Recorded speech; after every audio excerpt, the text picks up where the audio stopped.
আমি আছো হুজাইত এটা ৰাজপথ বিজেপি নেতৃত্বাধীন চৰকাৰখনে স্বৈৰাচাৰী শাসনৰ ব্যৱস্থাৰে ৰাজপথ বন্ধ কৰি দিছে। ৰাইজে কি কৈছে আপোনালোকক দেখুৱাবলৈ আগবাঢ়িছো। আপোনালোকক হুজাইত ৰজলিনা ত্ৰিকীক ৰাইজে কি ক'লে আপোনালোকে আগলৈ চাই যাওক। এখন হস্পিটেল আছে, যিমানখিনি আছে একবাৰে আছে, চিভিল হস্পিটেল, শিক্ষা ব্যৱস্থা সিফালে আছে। এটা মানে মেইন ৰুট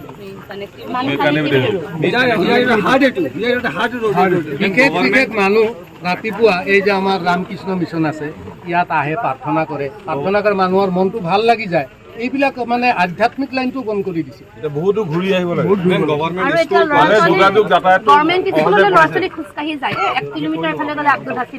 এতিয়া তেওঁলোকে 60 টকা পাৰ ডে খৰচ কৰি ল'ৰা ছোৱালী যাব লগা 60 টকাকৈ পাৰ ডে হ'লে আপোনাৰ কিমান টকা হয়? এনেও হয়।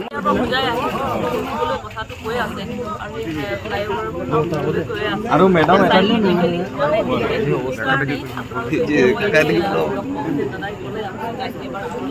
মই জানা নাছিল, ভবা নাছিল আপোনাৰ সকলো ৰাইজে এনেকৈ ৰৈ আছে।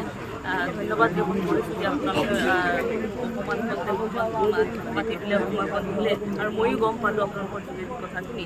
আৰু যিহেতুকে আপোনালোকে হয়তো গম পাইছে, এতিয়া মই এই কাজিৰঙা যোনটো সমষ্টি নতুনকৈ গঠিত হৈছে সেইটোতো আপোনাৰ ডেইলি ষ্টেচন আপোনালোকে গম পাইছে যি ধৰণে আমাক কাটি মেলি এনেকৈ কৰা আছে। যিয়ে নহওক চাগে ঈশ্বৰৰ আশীৰ্বাদে আছে কিবা এটা নতুনকৈ ভাল এটা শান্তি পৰিৱেশ হ'ব বুলি।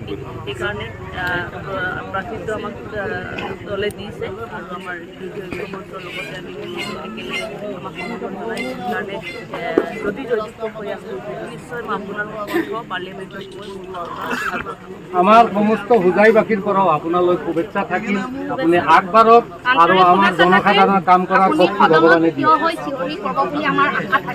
আৰু তাৰ কাৰণে আমি আশা কৰিছোঁ আজি চৰকাৰ আহিলে আমাৰ প্ৰথম কাম এইটো কৰি দিব লাগিব কাজিৰঙা সমষ্টিত আমাৰ ব্যক্তিগত